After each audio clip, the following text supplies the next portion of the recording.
And good morning, good afternoon, good evening, everybody. Welcome to another episode of the Signposts Live here on this Thursday. Hope you are all doing well. I see that already the questions are starting to come on to the chat, so that's great to see, including donations, so thank you for that. So we're going to firstly start off with a couple of announcements, and then we'll get right into our signposts today, because we're going to be doing a world meditation first and foremost after the announcements, which I'll be guiding you guys through step by step. And of course, first announcement is that we have the promo code OCT22, capital letters, for 22% off orders. So you can find that on etherics.co if you order anything other than the Taurus bed pre-order. The Taurus bed pre-order has its own discount already. But you can utilize that discount code. It is good until tomorrow, end of day tomorrow. And again, etherics.co. You can also tune into our website, or sorry, not our website, our YouTube channel, youtube.com/ethericsstore. This Sunday, I'm going to be doing an Etherics live stream, and I'll also be doing a giveaway of one of the Taurus bed kits. Information on the Taurus bed kits is that they're still in processing. They should be ready here by the early part of November. I was hoping they'd be here by the end of October, but it's still going to be a little bit longer. So by early November, they will be here, and I'm updating everybody through the newsletters and through our Facebook page as well too. So you can go to the Facebook page there and check out updates regarding the Taurus beds and when they are arriving. And moving on, we have the, let me go down here a bit more. Okay, private sessions, one-to-one private sessions, distance healing session, 3-question private email session, and the full body source healing sessions. So tomorrow I'm going to be adding a brand new add-on section to the full body source healing sessions. Right now we have the full body healing, we have the energy healing as well too, healing the energy body, and we're also going to have a nutrition scan. So we're actually going to be scanning a person's body to discover exactly what kind of vitamins, minerals, and amino acids are strong within their body or maybe weak within their body. And this is something very helpful if you're looking for a nutritionist or anything of that nature. You'll be able to show them this and be able to get an idea about what nutrition, what vitamins, what minerals, what amino acids are lacking, and being able to accommodate all the things that are lacking for the nutrition scan. So that is going to be a new add-on that will be added tomorrow. So when I do New Earth TV Live tomorrow, that will be an announcement I'll be making about the new nutrition scan. Now, for those of you who have already ordered the full body source healing session, and if you want to add on the nutrition scan, you'll be able to do that. It'll be on the product page tomorrow morning, so you can check that out then. So it's a brand new feature. I've been using it myself, and it's very, very helpful. So it's basically just letting me know, okay, I'm pretty good in, say, for example, vitamin B, vitamin C, but maybe I'm not too good with vitamin A, so I could use some vitamin A, or maybe my iron's a little bit low, so I should look into getting more iron in my diet. It's a very it's a very helpful, beneficial scan. So that will be available as an add-on in the full body source healing sessions. Full body source healing sessions are doing really well, by the way. I've already done a few of them already for some clients, and they're already just doing super well, because healing is being done in the areas that are not so good, or basically I would say out of alignment. So there's been a lot of positive healing with it. There's been a lot of positive feedback with the full body source healing sessions. So if you guys are waiting for yours, it's a bit of a waiting list right now. I'm booked well into December, okay, but it's just going to keep growing. So I would say grab it while you can, because I'm getting a lot of people that are very interested in the full body source healing sessions. But again, if you don't want to wait, you can always look into a one-to-one private session with me. I don't do the full body source healing session in any of the other sessions here, but there's always options for private sessions. The distance healing sessions have less of a lineup, as does the 3-question private email session. So those are also available. And some brand new news for you all is we're going to be going to Bosnia. All right. So starting September 15th to September 22nd, there is going to be another Etherics World Tour that is taking place, just as I did the UK, or specifically London last year, London, England last year, or last summer I should say. I am now going to be going to Bosnia from September 15th to September 22nd. 2023, 7 days and 8 nights in the heart of Bosnia to look at the largest pyramids in the world. And we're actually going to be going on a pyramid tour. We're going to explore the ancient Sun Pyramid, which is much larger than the Great Pyramid of Giza, also much older than the Great Pyramid of Giza. These pyramids are older than Egypt's, and so I'm looking forward to this tour tremendously. We're going to be going into the healing chambers within the pyramid, and its construction is going to be revealed by Adronis. Adronis is going to be talking all about the Bosnian pyramids when we're there in Bosnia. We're also going to be looking at a lot of other different sacred sites along the way as well too. And you're also going to be learning a lot more about ancient healing practices and environmental healing that I'll be teaching you, right? So you're also going to learn how to imbue certain vibrations into stones and being able to take those stones with you. Or rather, I'd say I'll be teaching you how I do it, because it takes a little bit of work to do that. But I'll be teaching you how it's done and imbuing certain energetics and stones that you'll be able to take back with you. So you're taking the Bosnian pyramids and a lot of the ancient sites back with you through the contents that you have, being able to take back home with you. So witnessing sacred sites and harnessing sacred power to take home with you. I'll be doing some workshops as well too about these ancient healing practices, how you can heal yourself, how you can work to help heal others, working more with resonant dowsing as well too, being able to heal the environment, being able to look a little bit more into the nature of vibrational color bands, and being able to know the difference, just like when I was going into England and healing Stonehenge. Okay, so there's some areas in Bosnia that will require some of that healing, just like I did work on Stonehenge. I'll be doing some work on some of the ancient sites here in Bosnia through group capacity. So I'm looking forward to this. This is going to be a very exciting tour. Again, it's another one of those once-in-a-lifetime tours. At the pyramids, going inside the pyramid, being able to touch the pyramid, which of course you can't do in Egypt, but here in Bosnia you certainly can. So to register, just go to wowtours.de. Okay, that's WOWTOURS.de, and you can register there. There's a lot more information on the website about the Bosnian tour taking place here this coming, or September I should say. It should be 2023. It should actually be 2024. Okay, September 15th to 22nd, 2024, not 2023. All right, so that's a little typo on my part. But check that out, wowtours.de, and this again is going to be available. I'm looking forward to going to Bosnia. It's my first time going to Bosnia as well too, as it was also my first time going to England, and had a wonderful time there. I know we're going to have an amazing time here as well too.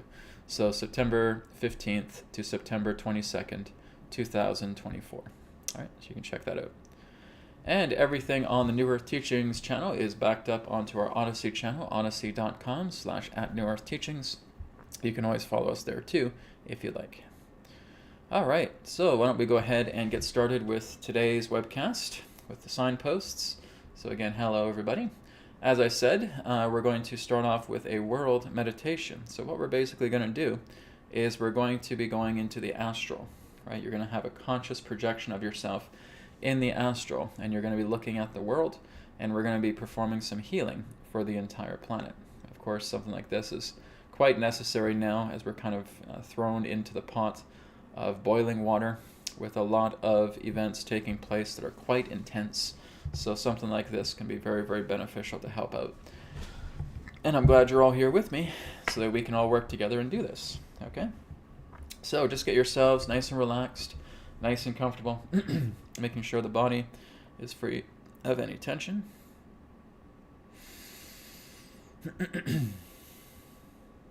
Okay, and we're just going to use this image here of the globe.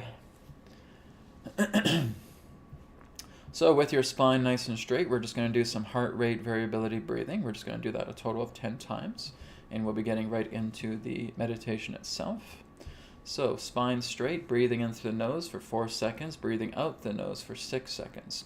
Inhale, 1, 2, 3, 4, and out, 2, 3, 4, 5, 6, and in, 2, 3, 4, and out, 2, 3, 4, 5, 6, and in, 2, 3, 4, and out, 2, 3, 4, 5, 6, and in, 2, 3, 4, and out, 2, 3, 4, 5, 6, and in, 2, 3, 4, and out, 2, 3, 4, 5, 6, and in, 2, 3, 4, and out, 2, 3, 4, 5, 6, and in, 2, 3, 4, and out, 2, 3, 4, 5, 6, and in, 2, 3, 4, and out, 2, 3,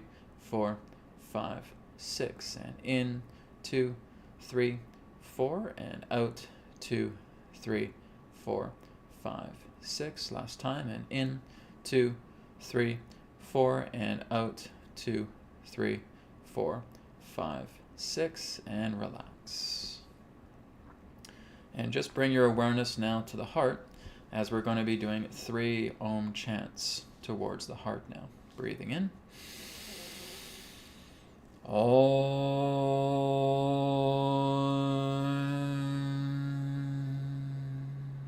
Inhale.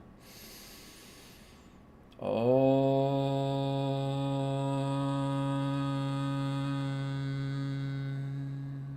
Inhale.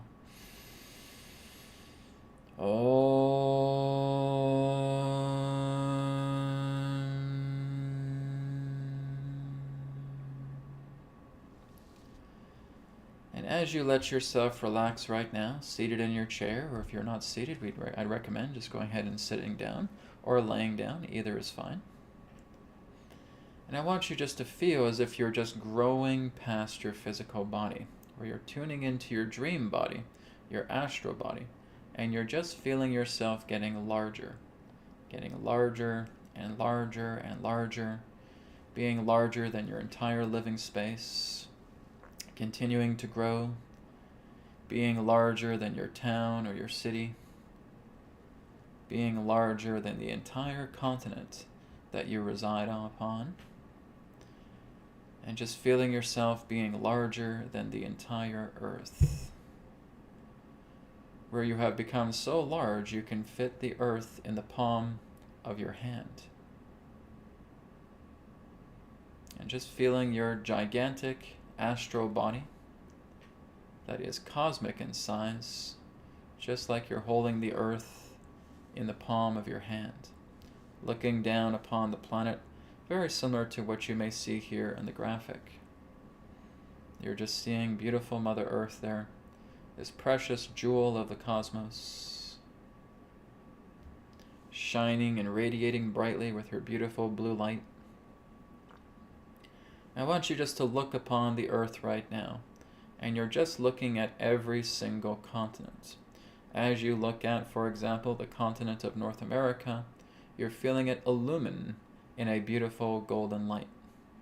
As you look at South America, you're also seeing it illuminate with a beautiful golden light. Moving to Africa, seeing it illuminate. Looking at Europe, seeing it illuminate.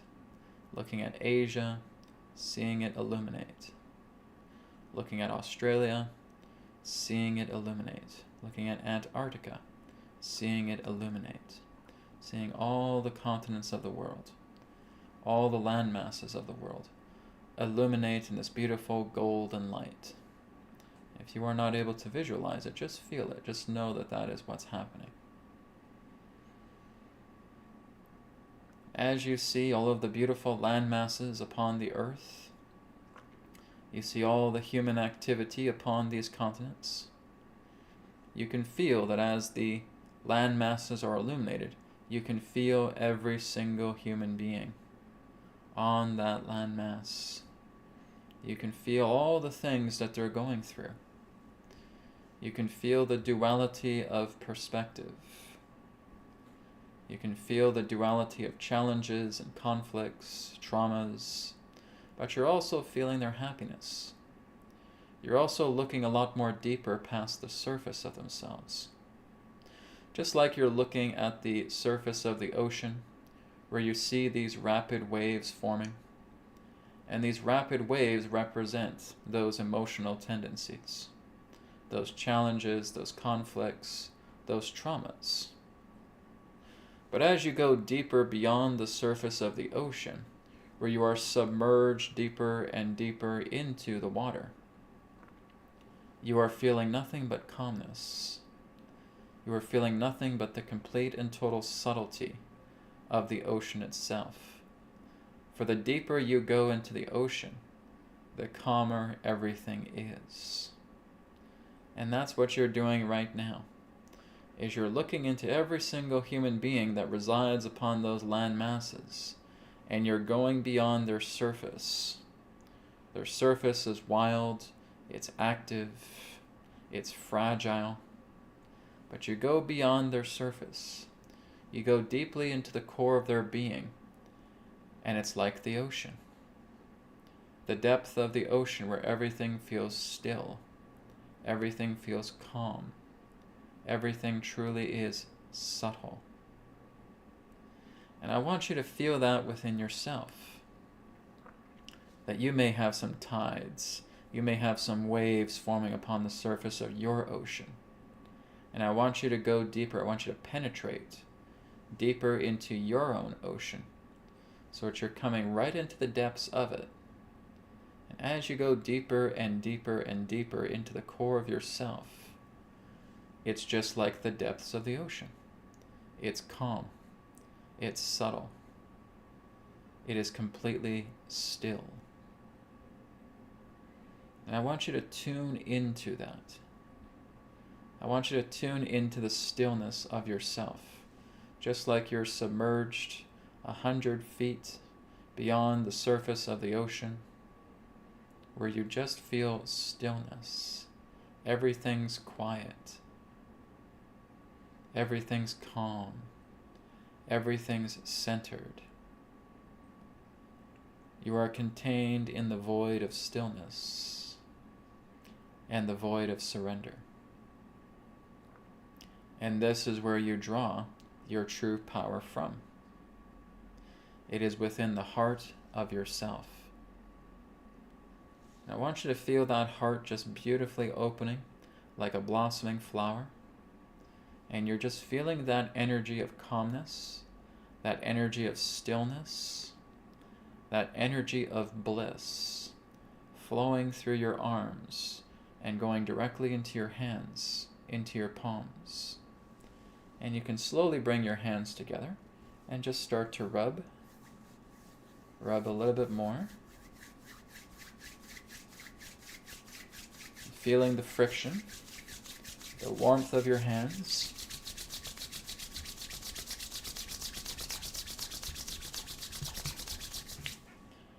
And just feeling the energy utilized to bring your hands into that state of warmth. And I want you just to hold your hands out like this in transmission posture.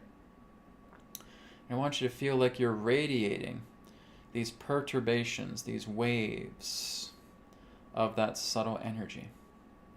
That subtle energy is just completely bombarding the planet. You can see it as ripples, you can see it as waves, you can see it as beams. But just projecting these perturbations, these ripples, these waves, these beams, across all of the land masses of the planet right now. And as those ripples, those perturbations of yourself are coming upon the planet, you are seeing everything that represents the chaos, everything that represents the hostility, everything that represents the conflicts, the traumas, everything that represents the chaotic energies upon the planet. You're starting to see them dissipate. You're starting to feel them dissolve. And you are not doing anything. You are just letting the true nature of the self shine through. It is not I, but spirit that works through me. It is the mother, it is the father. It is the true divine nature of yourself that is radiating these perturbations, these waves, this illumination upon the planet. You are simply being the vessel for it. You are being the construct, the conduit for this healing, for this centering, which even goes beyond healing. you are performing centering for the entire planet, assisting those to center, assisting the thought forms that cause the chaos to center, assisting the emotional muck to center, assisting the conflicts, the challenges, the events that have been imprinted with fear, hatred, anger, sadness, to center. And every human being that is going through this right now, helping them to center. I want you now just to take about 2 minutes of silence, just to let the rippling of these waves, this illumination, come upon the planet, and just let the centering commence for 2 minutes of silence beginning now.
And taking a deep breath in,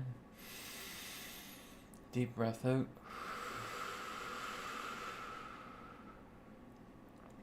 And just letting the finalization of all of those waves culminate now as you close your hands. And just bringing your hands in prayer posture, giving love, appreciation, and blessings to the entire planet of Mother Earth. Giving love, blessings, and appreciation to all of the creatures upon Mother Earth, all of the life that is upon her surface. Giving love and appreciation to brother or sister humanity. Helping them through these times that represent great upliftment, great change. And that you are helping on a much more higher level past the physical to assist in the cooling down of all this rapid heat that is taking place collectively on the planet.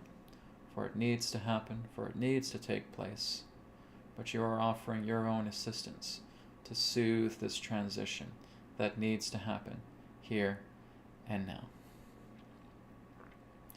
And now just feeling your astral body now starting to get smaller once again, getting smaller and smaller, returning back to the earth, getting smaller and smaller, returning back to your home continent, getting smaller and smaller, returning back to your hometown or city, getting smaller and smaller, coming back into your living space, getting smaller and returning back into your physical body, imbuing itself there, and giving yourself the intention that as you return back to your physical body, you return back with pure happiness, pure joy, and pure love, knowing that you have done a very harmonious deed to help people, to help life upon the planet, and to help Mother Earth herself.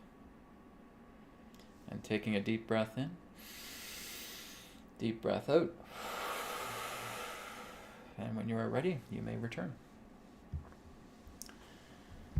Okay, very good. Thank you to everybody who is assisting with that world meditation. Again, as we're just helping the planet along, as we're helping brother, sister, and brother and sister humanity to go through these times with a little bit more soothed perspective from within themselves. Again, just bringing that pure, radiant source energy upon the planet to helping out brother and sister humanity. So thank you, everybody. Okay, we're going to go ahead and come back now. And we're going to go ahead and start with the... let me see if I can find my tarot. Oh, I don't think I have my tarot. Give me one moment, guys. I'm just going to grab my tarot cards. I'll be 1 second. They're in the other room.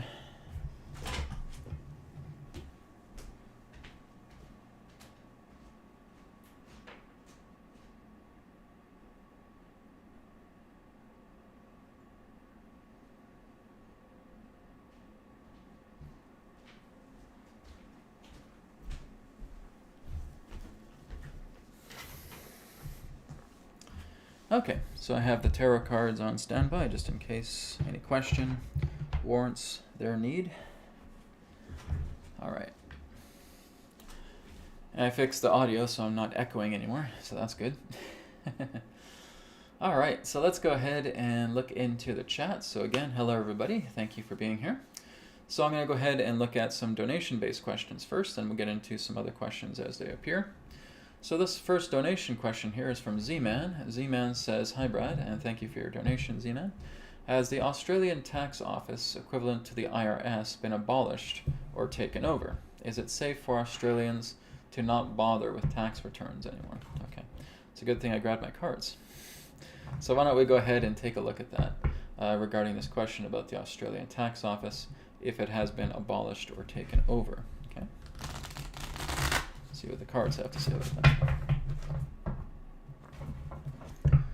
So again, as I talked about before, I think it was last week, in regards to like the IRS not really being the IRS anymore, it's basically just, there's still an IRS, but it's not, it's taken over through a different division or another branch. Something else has taken over it in that way, but it's still operating on a transitional level. So why don't we take a look and see how the Australian tax office is right now, if it's abolished or if it has been taken over. Okay.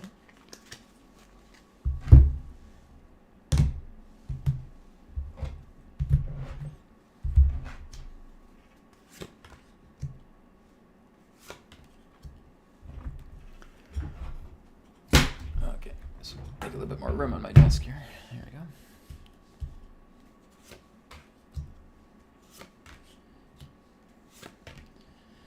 Okay, so guys, I can never advise you about not paying taxes or anything like that. That's not what I'm here to do. Okay, that's something that you have to make a decision of yourself. But basically, in that sense, there is a big transformation taking place with the Australian tax office. Yes, so it is basically going through an overhaul protocol in that way. Okay, so there are some rebalancing that's taking place, and I feel like this may happen with many different countries across the world, probably between now in the next couple of years, all right, that we're going to start seeing some overhaul take place, that the idea of these tax office, I would say just a lot of the criminal cartel that was running it, they're not going to be in charge of it anymore, but it needs to still kind of go through a transition process. So I don't think it's the idea of not having to bother to pay taxes anymore, right? It's not really about that. It's still representing an agency, but it's kind of doing business as. It's like what I talked about with the IRS, right? Doing business as the IRS, but not actually the IRS, okay? So the past year, this is showing that there's been some significant changes, okay? There's been, again, some takeover that's been happening here relating to the Australian tax office. There's still a bit of a ways to go yet before it's fully off the ground, before it's moved into its new form, right? Before it takes a change into maybe something that may actually be beneficial for the public. But so I haven't seen the idea of it being abolished. Okay, abolished would not be the right word, but everything that runs, the people that have run it, that have basically tried to smuggle money from taxpayers in that sense, are basically being apprehended. Okay, so a lot of the criminal nature of it is being cleaned up. but I would not say that that is an abolishing of it. Okay, it's changing form. It's taking it's taking under a new umbrella. It's going under a new form of leadership. But again, it's still taxes, right? So I don't see it anything in regards to taxes ending, but just the idea that it is going through a cleanup right now. Okay, so yes, there's a cleanup. Yes, there's a change. Yes, there's a transformation, but it's still a tax office. Okay, and it's still operating as it normally should be, even if it's just doing business as this. Okay, and I can't guarantee it'll be like that for a long time. We just have to kind of play it by ear and see how things go. But like I said, it's basically turning into something new. It's transforming into something completely different. Okay. So again, this is representing the Australian tax office itself. It's going through judgment. Okay. So to me, it basically feels like it's being deeply inquired into, right? So there's some deep accountability that's taking place right now, and there's all part of a rebalancing that's looking to take place. Okay. Temperance. So we're basically seeing synthesis, we're seeing rebalancing, we're seeing everything. We're seeing the hot turn a little bit cool, we're seeing the cool turn a little bit warm, and we're seeing things moving much more into a promising direction. But I cannot guarantee that that's going to lead to a tax abolishment. Okay? As much as I would love to tell you guys that, that's not what I'm getting from the cards. Okay? So going through significant changes, clearing away criminal activity that is siphoning into that particular type of agency, but that agency is going through immense transformation. Okay, so I would not recommend anyone give up the idea of paying taxes in that sense, right? You just keep doing what you usually do. Unfortunately, like I said, I can't give you the green light for that, and I really cannot convey the idea of not paying taxes or anything of that nature, right? It's just the way that the government is run, because I don't want you guys getting in trouble. Right, so like I said, you would just do a follow through as you would normally follow through. But yes, there are significant changes taking place. Okay, so it's like I said with the IRS. I don't know what's going to happen in the next couple of years. I have done readings in the past about the idea of income tax. Is income tax going to get abolished? Well, once this new financial system comes together, where it's not about debt that creates money, then that's when you can see the abolishment of all that. When debt is no longer the primer for creating money, then that's when you can see income tax abolish. A lot of these different forms of taxations would abolish. I don't think we're there yet, but I think we're getting to that particular point. Okay, we just have to keep checking as time progresses. So thank you, Z-Man, for your question. Let's go to Gijo Matthew. Gijo Matthew asked the question to Adronis. He's really getting into biblical stuff here, so... So Gijo asks, Adronis, can you talk about Judas? Who was he in reality, and does a Gospel of Judas exist? Okay. So we can give some perspective on that. And like I said, it's very important to know that even with what I share, or what Adronis shares, is always perspective, is always point of view. You guys have to kind of find your own answers for that. But there's a perspective here anyways, in regards to the nature of Judas. Okay, one moment.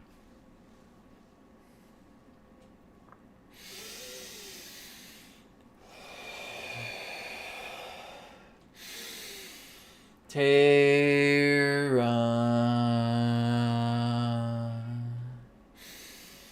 Soul Star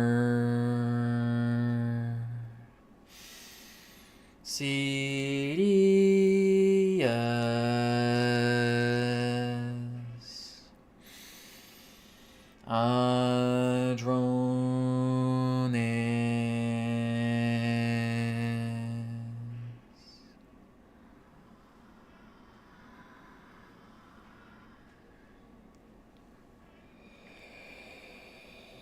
We are here. At this time, we bid you greetings, and thank you very much for the opportunity of this interaction today. I am Adronis of Sirius, sending love, appreciation, and gratitude to all who are tuning in to this broadcast through your internet collective consciousness.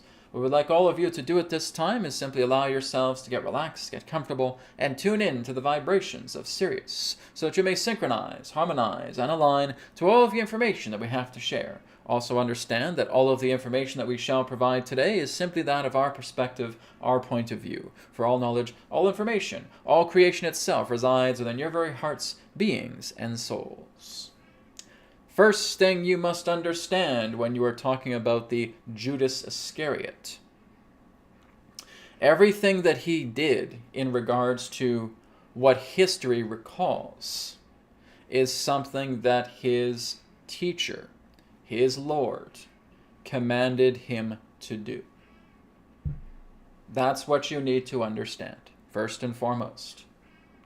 That when you look at the idea of the word Judas, many of you will assign that with the nature of betrayal, but it was not a betrayal. Simple as that. This is all part of him playing a role so that everything that Jesus needed to go through would be fulfilled. You have to look at the idea that Judas and Jesus were actually very close to each other. They were actually, in that sense, very good friends, like brothers in that way. And that Judas never had any ill feelings toward Jesus whatsoever. So again, we're giving you a little bit of a different narrative here pertaining to the nature of what Judas himself represented. He did what he did by what his friend, by what his brother, by what his Lord, by what his great teacher commanded him to do. I would rather be betrayed by a friend than by my enemies. So this is exactly what took place, so that the prophecy that Jesus was meant to fulfill could be fulfilled. Now, there is the word in regards to the nature of the gospel of Judas. Was this an actual gospel of Judas? The answer would be both yes and no. All right. So understand that there were certain forms of documents that Judas himself did prepare, but the idea of a Gnostic text is something that was more contrived in regards to, again, other particular forms of Gnostic followers. So it was not, as you would say, an accurate gospel. There are also those of what you would prefer to understand as Gnostic texts. They again represent much of the heart of what Jesus himself represented in that sense. Were they actually written by the disciples? Not really. All right? So again, partially. There are certain documents, but in that sense, some of it was also contrived by, again, the Gnostic followers. So they are not, as you would say, 100% accurate pertaining to the testimonies of the disciples themselves. This is why there is a little bit of controversy behind the idea of the Gnostic texts, of the scrolls in that sense that have been found. Because again, there is a partiality in regards to what's being shared by the disciples, but all together representing the idea of other particular contrived means, representing again certain degrees of agendas that represented Gnostic faith, that basically brought together a much more, shall we say, different message than what Jesus himself was attempting to convey through the Gospels of Jesus, through the Gospels of Mary, through the Gospels of Philip, and so forth. It is not to say that there is not a great richness of divine language and insight within these particular texts, but they are not fully created by the disciples themselves, only partially. So that's what we can share in that. For you to have a little bit more information requires discernment, being able to look into these things a little bit more, because some of it was partially contrived by certain Gnostic sects and not entirely by the disciples themselves. All right? We thank you very much for your question.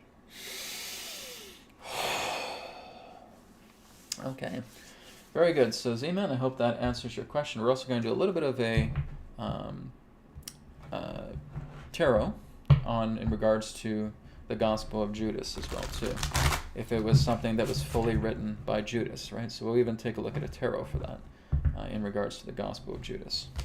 Because there's a certain Gnostic text that says there was a Gospel of Judas. Okay, so we'll take a look in that sense and saying that was the Gospel of Judas completely written by Judas himself? Right? Let's see.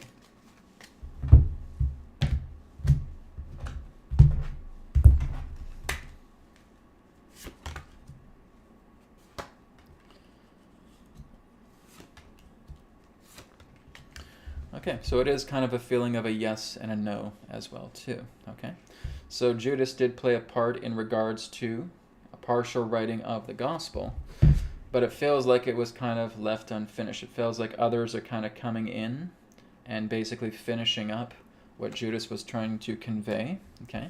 And this was something, again, that was kept secret for a very, very long time, but it was also the feeling in that sense that it was not 100% Judas's work, right? So that's kind of what Adronis is saying, is that there is Gospels that are written, but again, throughout the ages in that sense to how they got around, it's kind of like if you're just whispering something into somebody's ear, and then it's passing through like 100 different people, and when it gets to the last person, you're hearing the original message, but then you're hearing extra bits at the same time. And that's basically what the Gospels would represent, okay? Something that has been lost to time, that is rediscovered, but was played with a little bit in regards to certain perspectives that needed to be added in regards to Gnostic sects. So let's take a look at some of the other Gospels, okay? So again, we have a Gospel of Mary, we have the Gospel of Philip, we have, again, the Gospel of Judas, we have the Gospel of Thomas as well, too. And I would also ask if these particular Gospels were 100% written by the disciples themselves. Okay, we'll take a look at that, because it is quite a fascinating topic indeed.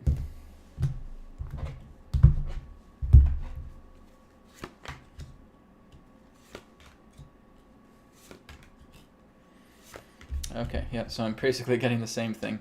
Pretty much exactly what Adronis has said. So yes, they did play a part in creating those Gospels, but it got into exaggeration. It got into different perspectives, right? Gnostic followers, Gnostic sects would take a look at these particular things, and they would try to add things in them to basically curry favor into what they believed would be true, right?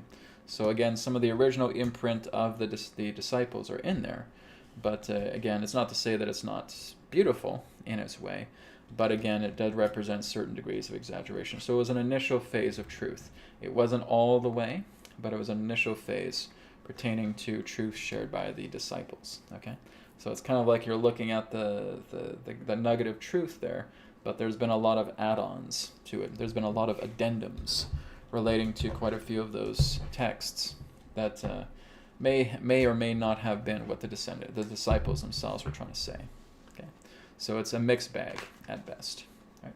So Gijo, very good question. Thank you for that. Okay, let's go on. I'm just going to see if we have any more donation-based requests. No, just those two. Okay. All right, so let's go to Petrus. Petrus here has a question. Petrus says, Brad, your excellent video on the true nature of the sun is one I've shared with many folks. I wonder if you could say what the moon is. Is it a planet or an artificial vehicle, as some say? Okay, well, I've talked about the moon quite extensively throughout the years. Okay, so I don't really need to look into this or anything like that. The moon is an artificial satellite. It is not even our own, as you would say, natural moon. Okay, our natural moon is actually Mercury. Okay, Mercury was the original ancient moon of the Earth, and there was a time again where Mercury basically needed to vacate the orbit of the Earth and station itself as the first planet, or basically it's a moon, not even a planet, the first moon orbiting the sun. And then, of course, later on, we had this other moon. This moon was originally placed around Meldeck, it was placed around Mars, and then it was placed around Earth. Okay. Now, Meldeck would be the planet that is no longer with us, that would represent the asteroid belt. Okay, it was a destroyed planet. It was a super Earth, you could say. And then once Meldeck was destroyed, this particular moon, this satellite, moved out of its orbit. It went to Mars for a short time, and then it went to Earth. Okay, I'm not too sure how long it was at Mars. It may have just been a very short time. And then it came to Earth, and it parked itself in our orbit altogether. Now, the moon itself is basically a laboratory. Okay, it's an observation station. You could see it as a laboratory. You could see it as a surveying station. You could also see it in that sense as a type of projector as well. Because what it does, it actually does send codes to the Earth. And some of these codes, basically in regards to the old regime, were all about trying to heighten the psychic field of the planet so that there would be a lot more separation-based consciousness, right? So it was not the catalyst to it, but it was an amplifier of it. And it would amplify a lot of these basically suppression. It's almost like looking at pharmaceutical drugs in that way, that they're basically trying to dampen down, right, the intelligence of the planet, altogether with the people on it. So that is certainly in a state of fluctuative change right now. So the moon itself would represent what you would know as a hollow satellite. Okay, it's basically a spacecraft. That's really what it represents. It has its own propulsion systems. It's able to move out of the Earth at any particular time. And it's basically, as the best way we could put it, in a kind of amusing way, it very much is an alien moon. Okay, it's not even native to the star system. It basically has been here, I'd say, probably for hundreds of thousands of years, but it has come from different star systems in that sense. One of them has been suggested as Ursa Minor. It also may have been also within the Pleiades as well too. So there's different origins to this particular moon. This moon is a very ancient structure. It's a very ancient spacecraft type satellite in that sense. That's basically, if you're looking on the surface of it, it could well be within billions of years old. It's a very, very ancient structure. It's been utilized, I feel, with previous experiments as well too, because of its unique design. And it's what's here in orbit of us right now. But it is not our original moon, right? So again, that is Mercury. Mercury is a very, very different type of moon. It's not hollowed out in that way. It's much more of a natural formation. But it didn't have the capabilities of what this particular moon has in regards to bombarding frequencies, working with a lot of different types of vibrational bands, right? Works with very heavy and advanced vibrational science.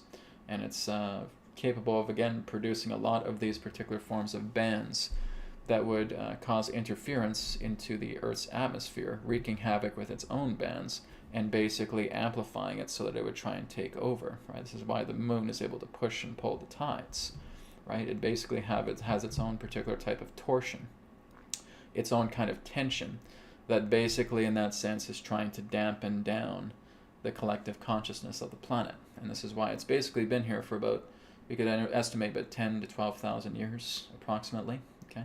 Hasn't really been here long. The moon of Mercury was here a lot longer, was here for hundreds of thousands of years, okay? But then again, something took place where Mercury needed to restation itself into the first celestial body of the star system, and then this particular moon came in. So your question about it being an artificial vehicle, it is. Of it being a planet, well, it's a celestial body. It basically looks like one, okay? But that's, again, on the surface of it. Now, it basically has holographic technology as well, too. There's a lot more stuff that is being withheld relating to what the moon is, rather than people saying what it isn't, okay?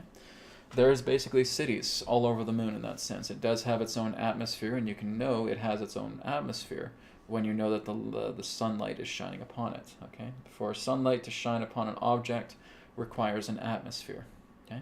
If it did not have an atmosphere, it wouldn't be able to radiate that light, because the sun has no heat and the sun has no light of its own. Light is only a catalyst based on atmosphere, okay? So atmosphere itself is etheric in nature. The moon has an atmosphere, and you can see that as it shines at night, okay? So that is letting you know that it has oxygen on the surface. It has an atmosphere. It's not as thick as Earth's, but it still does have an atmosphere, okay? So it is very much a livable sphere. And again, there were, I should say, a lot of different beings. I would say well over 40 different species of off-worlders that once occupied the moon. I'm not too sure of how many are there right now, because it is basically being taken over. It's being taken over by human guardians, okay? If you guys type in on my channel, human guardians, you can find out a lot more about what I'm talking about pertaining to the moon. I'm not going to go into it today because it's quite a big topic, but just go onto my YouTube channel, go into the search bar, or even if you just want to type in the YouTube search bar, Brad Johnson, human guardians, okay? And you'll find quite a bit of information there regarding to what I'm talking about with the moon. So I've already commented on the moon quite a bit, but that's a little bit of a nutshell view of the moon itself, okay? So thank you, Petrus. Good question. All right, let's go on to Reba. Reba says, "Hi, Brad. Could you expound on why some people who are devious, unkind to others, cheat and lie, always have things fall into their laps, money, etc., whereas others walking the path of truth do not?" Well, First of all, there's a little bit of a skewing. Let's firstly look into the person that you say is devious. Okay, let's look at a person who's devious. Do they really have a fruitful life? No. They scratch, fight, and claw their way through life, which means they will try and get everything to get hundreds of thousands, maybe millions of dollars in their pocket. But as a result, in that sense, they have nothing but misfortune, because they have people in that sense who are threatening to expose them. They have people in their life who are also liars and will also try to cheat them out of money. They will have people in that sense who are also equally devious, who will try and do everything to try and steal something out of the bank account. They will also have problems with government. They will also have problems with other agencies as well, too. So is that really getting everything fallen into your lap? No, it's not. Okay? They will give the impression that they're doing fine, right? If they're out in the public in that sense, they'll have a fake smile on their face. Oh, everything's going well. But when they get home, like hell breaks loose. Okay?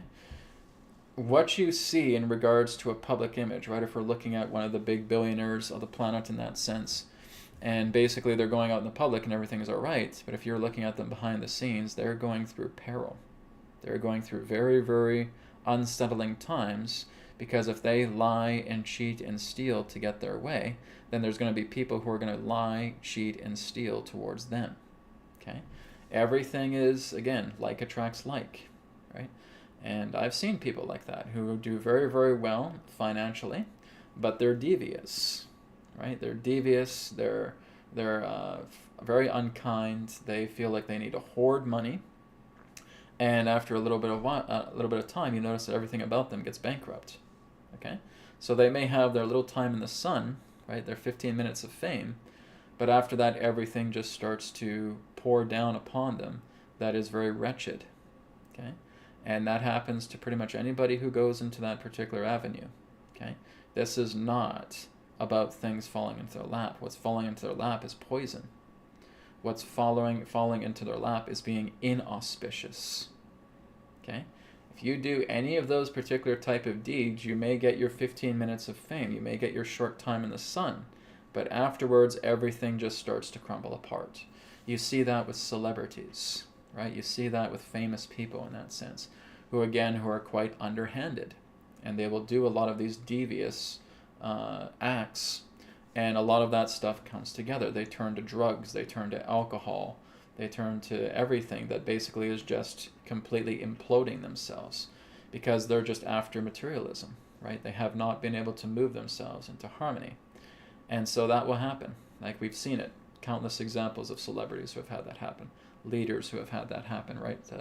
People, again, who are all after the almighty dollar. CEOs and so forth having to step down because they're under investigation. All of that, right? If you're playing dirty, expect the dirt to be your companion. Okay? And you're going to get into all kinds of filth. So I really don't know what you mean by having a lot of stuff fall into the laps, because it isn't. The only thing falling into the laps is poison. Okay? Now let's look into the second example that you give about money, whereas other people walking the path of truth do not, because people walking the path of truth don't give a crap about money. That's simply the whole key of it, right? You have been able to look into your inner wealth. And I'm just giving you guys my example because the person I know best is myself. Okay? Upon this particular journey, I've done pretty well. Okay? Like, again, I've been able to support myself. Am I a millionaire or anything? No, nothing of the sort, not even close. Okay? I'm living with my partner. We have a beautiful house here that we're both paying for. And she has her daughter that comes here every second week as well, too. And we have a wonderful time. And it's a nice, beautiful space, but it certainly has taken me many years to get to this particular point. Now, where I discover my wealth is the inner wealth. The ability for me to come onto the air like this and to share this wisdom with you is the ultimate reward. Now, take etherics, for example, right? Where I'm basically working with healing technology, putting it into simple everyday items. And there could be a lot of people, for example, that are taking a Taurus bed kit and selling it for $5,000. Okay, there could be taking a lot of these particular forms of instruments that are, again, laced with source vibration, that are laced with the power to heal, And so, okay, we'll make this into a multi-million-dollar business. We'll charge $1,000 for these things, right? There are people like that. And that's not what I'm doing. I want to try and make this affordable for the common people. So I'm not making a killing off it or anything of that nature. It certainly is a business. It certainly is a great support system. But where my wealth lies is in here. Which means if all of this stuff drops away, I don't care, right? If for some reason my house drops away, okay, no problem. I'll go out into the world. I'll let Spirit guide me. There will be the support system that kicks in. If my truck no longer supports me, if it's gone, okay, no problem. I will go out and let Spirit take care of it, and the support system will take care of the situation, right? So that's really the whole idea. Now, again, it depends on what you mean by a person following truth, okay? Because, again, if you're looking at a truther, they don't really follow truth, okay? What they're basically doing is they're rebelling. It would be more appropriate to refer to them as rebels rather than the idea of truthers, okay? When you're looking at a person who's truly in the nature of the truth, and I'm not even there yet, right? But if you're looking at someone in that sense who's truly in the nature of the truth, they wouldn't be here. They would not be on camera. They would not be in your modern world. They would not be roaming around the cities or anything of that nature. They would find peace in nature, and they would stay there. They would not interact with anybody. They would be able to be everybody because they are everybody. Okay? When I'm basically talking about the masters, when you're looking at the great masters in that sense, it was not about them hanging around the city, right, and having to feel like they needed to be popular, and basically popularity was their companion. When you're looking at a person in that sense who is just sharing this information because this is what they feel compelled to do, this is not a popularity contest, okay? The work that I'm doing is not popular at all, okay?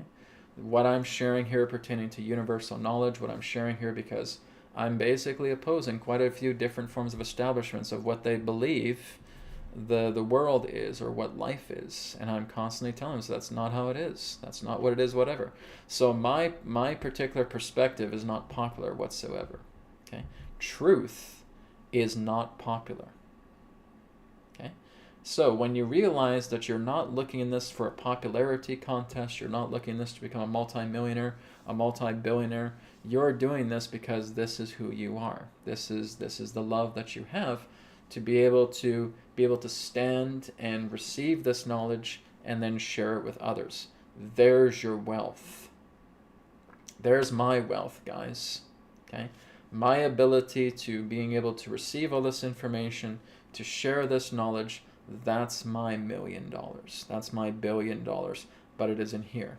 Okay? It's beyond the idea of anything representing finances. Okay? That is the true wealth of the kingdom. It's exactly what Jesus would talk about, right? So basically discard all your things that are moth-eaten and crooks come in to steal it. Store up treasure in heaven because that is where your heart is. Okay? That's exactly where I'm going, right? This is the whole idea of the true wealth. The true wealth that does not age. The true wealth that is not moth-ridden. The entire wealth that does not get old and rusted, where thieves come and break in and try to steal it. It is the treasure of heaven. Okay? That's what it is to truly have wisdom. Okay?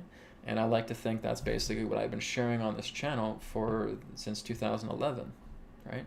Is all of this wisdom that has been bestowed upon me. I've been this vessel. I'm sharing this. And, I haven't been making a lucrative living off it whatsoever, right? I've been fine. I've been supporting myself, and it's good. But it's not in the idea of it being a billionaire's paradise or anything like that, right? And if you're in there for that, then you're not going to ever understand the truth. You're never going to know the truth if that's really what your goal is. Okay, I want to do what Brad does, and I want to be a millionaire. And that's just being very foolish, right? Because that's not what this is about, right? You can support yourself, and you can do somewhat well. But like I said, it's that support that you're getting as a manifestation of the work that you are continuing to do because it's who and what you are, right? So I hope this makes sense, Reba. It's not the idea in that sense of people who are walking the path of truth are not looking for an embellishment of money altogether. One sec, guys. Just have a knock on the door. One sec.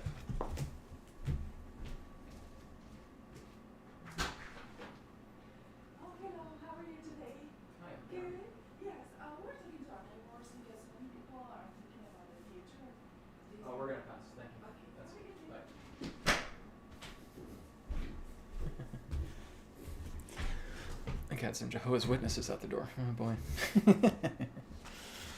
See, that's the thing about being in a house. You're susceptible to solicitors. I'll have to put like a big soliciting sign, like no soliciting. Don't make it weird. It's only going to become weird. I have to make like a big no soliciting sign on the top of the door. Anyways, as I was saying, like I said, this is not about a path of a person to get wealthy and to get rich, right? So money really shouldn't even be on your mind when you're doing this work. It's something that represents a support system. It's kind of secondary. It's not primary, right? Because I've met a lot of people through my sessions that I do and say, Brad, I want to do what you do, but I want to make a whole lot of money of this. Then you're not going to be able to do it. And I basically say that to them flat out. You're not going to be able to do this work if all that is on your mind is getting a paycheck. If all that is in your mind of getting money in your bank account and that's all you care about, and the work that you're doing is secondary, right? You got to switch it around. The work, the wisdom that you receive, that needs to be the primary notion. And secondarily, there can be something that can represent support. But if you're doing it the opposite way, you're never going to be able to do this work. It's just as simple as that. Your nature to serve, to receive this wisdom and to share it with people needs to be the primary factor. Okay? So Reba, I hope that makes sense in regards to your question. It's a very good question too as well. But I thought I'd just put my own 2 cents on there for you. All right, thank you very much. Okay, let's go down the list here a bit more. Okay, so here's a question from It's Me. It's Me says, hi Brad, can you give us an update on Nigeria? When will things improve over there? Okay. Well, guys, like I said, if you guys want things to improve, remember what I've talked about with the eras. Okay, you are not in the action era yet right now. You're in the exposure era. It's not going to be improving yet. Okay, and now we'll look at the cards here momentarily. But like I said, that's not the era that we're in. We are in the era right now of exposure. We're in the era right now where all these secrets need to be revealed. Everything, all the closets are opening up. All the stuff is spewing out so that people can see exactly what's been kept under their nose and get pissed off about it, right? Get angry about it, get sad about it, get fearful about it, whatever it may be. All of that needs to come out onto the table. That's where we are right now. It really is a span of change. And as it's a span of change, it's representing this idea that exposure needs to happen. Exposure is what's going to bring change. Once that starts to culminate, then we start moving into an era of action. Okay? That era of action is what's going to bring about the benchmark stages to improvement. Okay? But there's still a lot of secrets, there's still a lot of scandals, there's still a lot of people that are still clinging to the governments, even though there's so much exposure and saying that these people are just heartless and they're psychopathic, right? And as long as we continue to feed that, then this cycle goes round and round. So however you decide to interact with that is up to you. But this is basically what's happening right now, is that we're in one era where we're at the cusp of that change taking into a form of culmination, where there will be a new era representing an era of action. Okay, so let's take a look at Nigeria itself. Okay, because like I said, guys, I've looked at many countries. I've even looked at Nigeria before as well too, and they were still going through some challenges. Okay, I think that was quite a while back, but we'll take a look again and just see how Nigeria is going. But it's very similar to many other countries that I've looked at. So what is the current state of Nigeria right now on a political landscape level? Okay. Yeah, pretty much the same as I've been seeing before, okay? So we got the Knight of Wands, like I said. So we're basically seeing things getting exposed. It's an exposure time, but again, we're seeing the yellow here, which represents a very positive exposure, okay? Things are being exposed, people are being exploited, right? Everything that people have put their power in. Basically, what's trying to happen right now is just saying, do you guys realize how much of your own power you're pumping into this poison? And that's what you're doing. You guys are putting power into poison. That's what you're doing. That's basically what's attempting to be shared here through all of this exploitation, through this information, through these data dumps, this explosion of knowledge, okay? And again, here's the politician right here trying to tell you, come on guys, you gotta do exactly what we say, blah, blah, blah, blah. And look what the people are doing, right? They're not facing them. They're gonna walk away from this person because he's just spewing all this nonsense, trying to enforce all these things. People are not being cooperative with him, okay? And that's exactly what's happening here, right? We have the person on the stage trying to make all these empty promises. No one's listening, okay? And this needs to erupt into something else, and it's going to. And that's when we go into the era of action, okay? So right now it is a transitional period. This is behind the scenes, okay? So we have the Page of Swords, right, which represents a youth, holding that sword for the first time, right? So it's kind of like the idea that they're now starting to think for themselves. People are now starting to think for themselves, and there's going to be changes, okay? And this is going to lead into a healing period, okay? This will lead into rejuvenation. This will lead into revitalization, okay? This is leading into something. But it also needs to come to a point where people need to stand up, and there needs to be some new action. There needs to be some emotional change here that will be taking place. Let's take a look at a third card. Yeah, so there's going to be some giving, there's going to be love, there's going to be some community. I think people are going to start taking power into their own hands, and they're going to start helping out their communities in that way. So to me, it seems like there's still some work that needs to be done with Nigeria, right? The whole idea of politicians, leaders in that sense, who are basically just throwing empty promises. There will come a point where people will just stand up to it and say, no more, we don't want any more of this. But like I've always said, that really what you see on TV is no more different than a three-ring circus, okay? Because none of it's real. With you guys helping other people, that's real. When you guys give compassion to the planet, to your fellow brother, sister, humanity, that is real. When you decide to finally start looking past all of these things that represent enslavement and start coming into your own power again, that is real, okay? So to me, it's basically representing that there's still some slow changes that need to take place within Nigeria, right? And that there's going to be much more of an improvement for community helping one another, okay? And I think this may represent the idea of people-powered organizations, okay? People just coming together in a state of community, communing together, unifying together, helping each other out. And through that, there comes brainstorming. Through that brainstorming, then that will lead to the birth of action, where there may be the idea that the leaders of that country are going to get forced out, if they're not already being forced out already, okay? So that, again, very similar to what I've looked at with Nigeria in the past. It's just the idea of community trying to come together, people working together, unifying together. Through tragedy comes unity, right? And it's very similar to a lot of other countries that are facing this right now. And I know there's a lot of people say, come on, Brad, we're waiting forever. When is there going to be the switch that's going to be pulled? And I said, I don't really have an answer for that, right? What I can do is we can look at the end of this year and get an idea of saying, are we going to see that switch getting pulled before the end of this year? How about we try that, okay? Where that switch is coming down, the hammer is coming down, and it leads into the era of action, okay? So let's ask that question with the cards right now. Can we expect that switch to be pulled down leading into the era of action before the end of this year? Okay, let's take a look.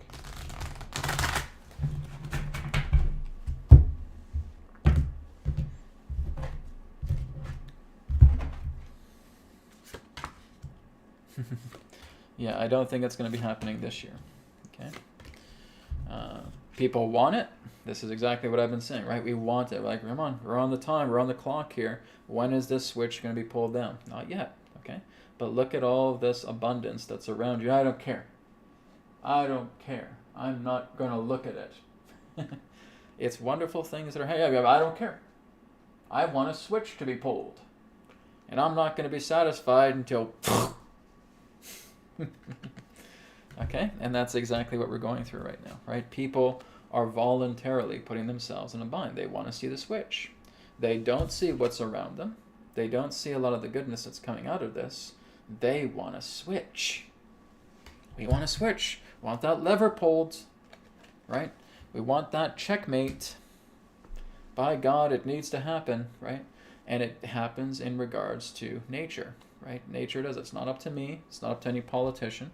It's not up to any world leader or expert, okay? It's when that comes down. Okay, what we'll do, secondly, is we'll look into 2024. But again, this is the idea in that sense of what we're trying to do is we're trying to get this little youth to take their power back.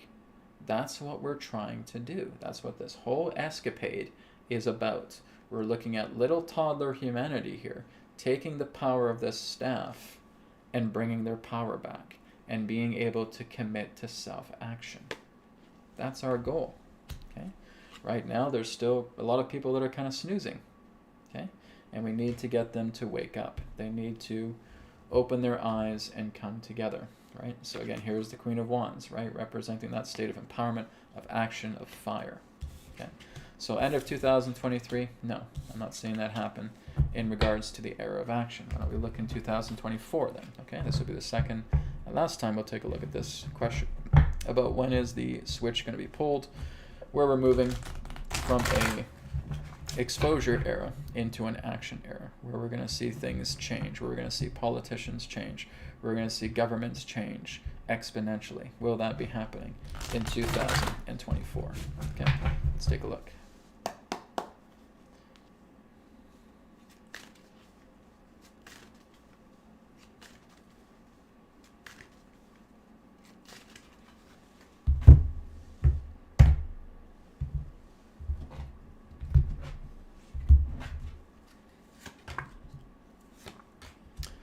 Okay, well, I got good news to report, my friends. It looks like 2024 is the year for that, okay? When we're getting the sun, this is like absolutely, most definitely, without a shadow of a doubt, yes. You are looking at the benchmark of change, of leading into an action era as you move into 2024. Now, it's not telling me exactly when in 2024, but it's basically telling me that as you go into 2024, this is the beginning of the action era, okay? So not 2023, but 2024, okay? The Knight of Cups, emotional change, getting behind someone new, right? So maybe there's a new leadership that's coming together that people are going to really rally behind, and they're going to take action, right? It's not going to be a repeat of something. It's going to be something very, very fresh. It feels like, here we go, there's this intellectual in this room, right? There's this person who follows their gut. They're rarely wrong, right? They're all about critical thinking. They're all about intellectualism. You can't fool them, right? They're not going to put up with your BS anymore, okay? And near future is the hammer is coming down with the era of action, okay? So it looks like, from what I'm seeing here from the cards, and I'm only speaking on the cards' behalf here, from the cards' perspective, it looks like 2024 will be the year of action, okay? And maybe that's what I'll have to call 2024. 2024 would be the year of the action era, okay? So definite new changes to political landscapes, definite new changes to everything that represents our way of life, right? This looks like it's going to be coming down pretty hard, but it's going to be quite, whoops, dropped my cards. It's going to be very, very promising seeing this card here, because this is the very first card that comes up. Like, yes, that's the outcome card. The outcome card is saying, yes, most definitely 2024 is going to be the year of the action era. All right, so take that for what it's worth. This is just what I'm sharing together with the cards. Okay, so 2023 needs to play itself out, right? I basically referred to this year as the year of reset. And so there has been a lot of significant changes, a lot of reset, a lot of introspection, a lot of more of revealing, exposure, and that certainly has been happening. Okay, so we'll look forward to see what 2024 brings as we move into the action era, right? From what the cards are saying here. So, and that's all I'm doing, is I'm just speaking on the cards' behalf. Okay, so let's go down the list here a bit more. Okay.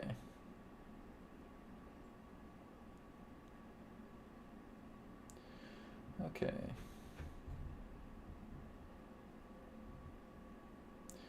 So, Stephen, I can't really comment too much in regards to the books that you referred to because I haven't personally seen them, right? And so I'd have to look into those books a little bit more before I could comment on them, or before I could even bring Adronis in, because I'm not really being the conduit for that altogether right now. Okay, so I'd have to look into some of those things before I could share some perspective on them. Okay, let's go down here. Okay, so Karina asked the question, what do you say about the frog mark on many food? I'm not too sure what you mean, Karina. You have to be a little bit more specific with that. I'm not too familiar with the idea of a frog mark. Okay, here's one from Jan. Jan says, hi Brad, how do you see the government and situation of Chile? Okay, thank you a lot. All right, let's take a look at Chile. So just like we looked at Nigeria, we'll take a look at Chile, see what's happening. But again, if 2024 is the year of the action era, there's going to be some exciting changes ahead. But again, we just don't know when in 2024, just sometime in 2024. Okay? So, the government and situation of Chile. What is the situation there? All right, let's take a look.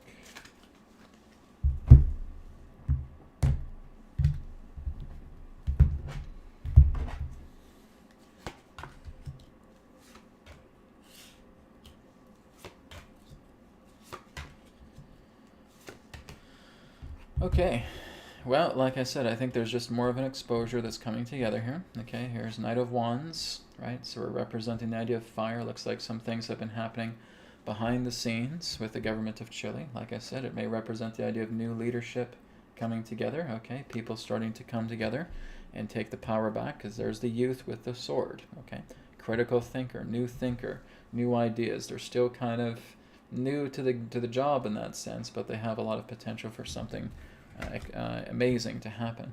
Okay, Knight of Pentacles, this represents the past. It's kind of like it was slowly trucking along with a lot of the changes that needed to happen behind the scenes. But I think maybe there's a time for a new leader. There's maybe new leadership that's about to come together for the country of Chile. Okay, so it may represent the idea of something significantly changing pertaining to the transition of government and the near future. Again, we're seeing this person, like I said, trying to put up a fight. No one's listening to him, okay? So again, it basically represents maybe there's smear campaigns going on in that sense. Maybe a new leader that's trying to come into power, but no one's really listening, right? I think that they got the support of the people behind them. So we may look at significant leadership change coming up for Chile here very soon, okay? Probably up until maybe close to the end of the year or early into next year. So I'm not sure if you guys are going through a campaign right now or if there's a new political campaign coming together, but it looks like there's an opportunity for new leadership to be born in Chile altogether. We'll take a look at the advice cards. Okay, so I keep getting these youthful cards, okay? So again, people starting to rally behind perhaps a new leader in that way, and the Chariot starting to move in getting ready to move into a new direction, okay? Getting ready to move into something that could be a lot more promising, okay? But there's going to be smear campaigns, there's going to be hate tactics behind the scenes relating to if there's any new leadership that's looking to come into power, okay? So you need to be watchful of that. Get behind the person that you know is speaking the language that you are familiar with, but most importantly, have that empowerment within yourself, right?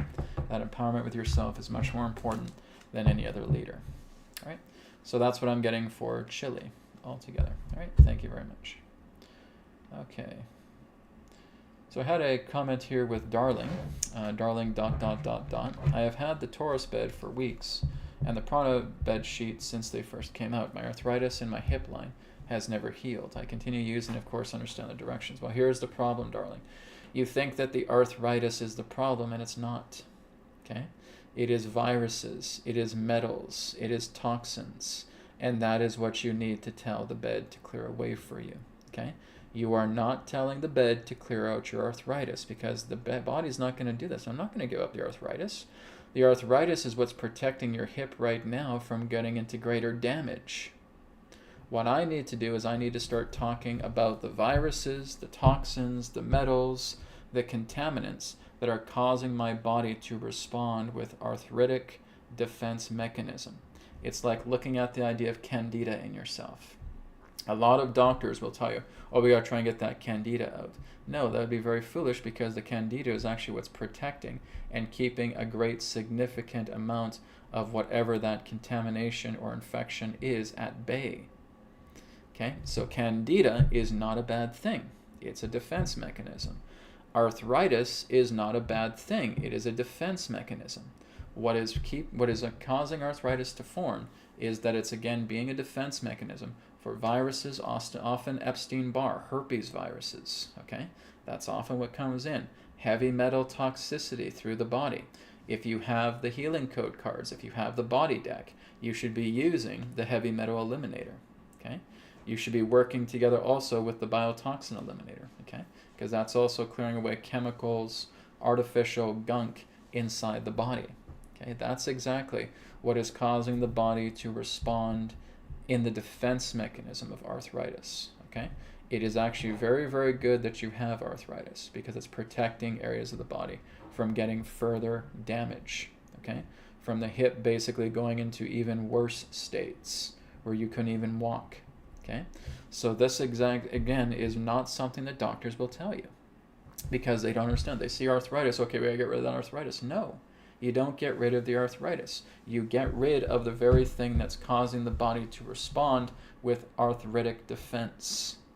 That's what you clear away. Okay, darling, that is exactly what I do with the full body source healing sessions. That is exactly what I do with the 3-area distance healing. Okay, that's something you can look into. But like I said, as you already have the bed kit, that's what you need to talk to them about.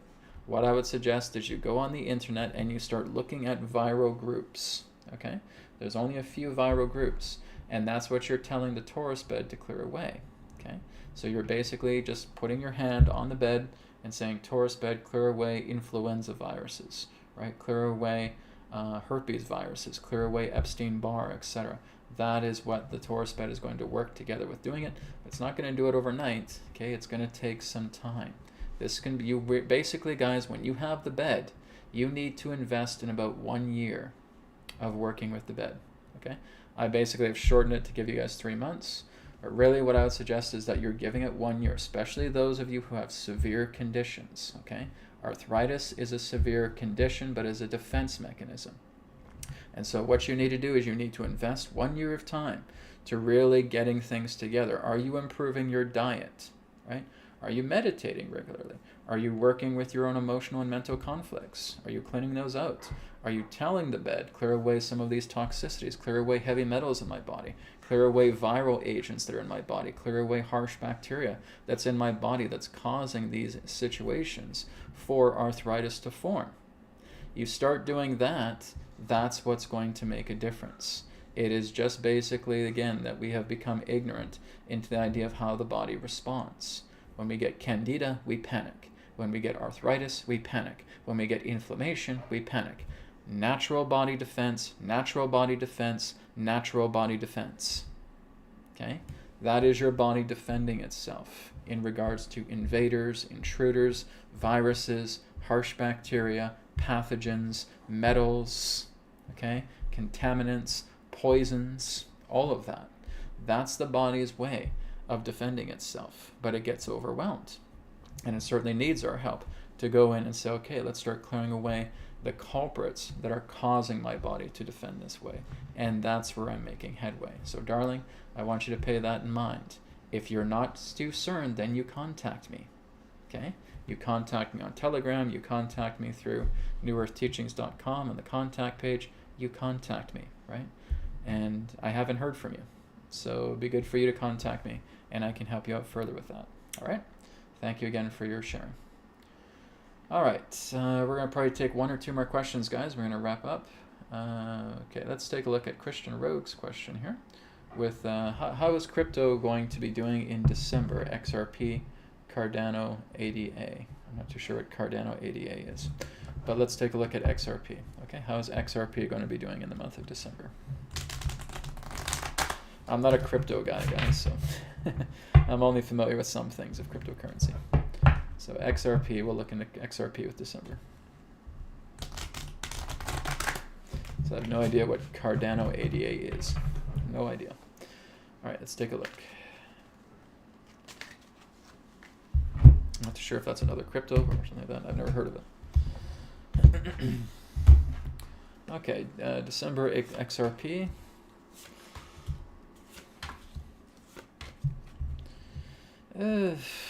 It doesn't kind of wow me here that anything really great is going to be happening. Like, it's not like I feel like it's going to skyrocket. It feels like it's just kind of staying its course. Okay, it's staying its course. It's growing. Okay, XRP has the potential to be something quite large, quite big, right? So here's the lovers, right? Has an opportunity to merge, to unify into something quite large, but in time. Okay, right now it's still kind of an infant. Okay.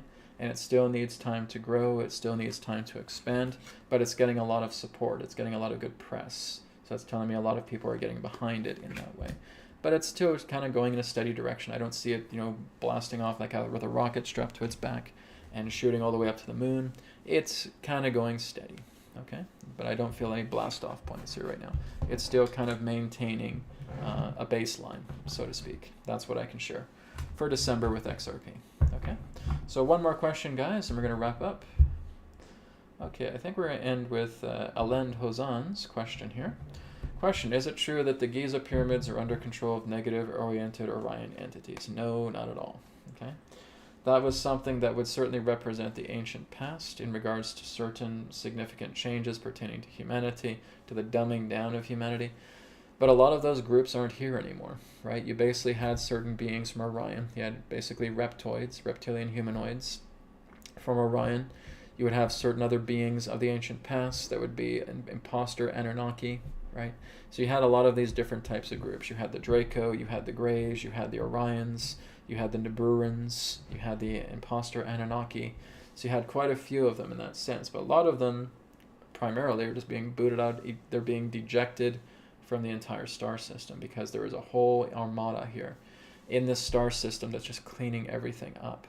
So when you're looking into the idea of Egypt, because I'm planning on going to Egypt in 2025, okay? We're going to do another world tour in 2025, and the next one after Bosnia will be Egypt, okay? So Bosnia will be September of 2024, and then Egypt will be somewhere close around that time in 2025.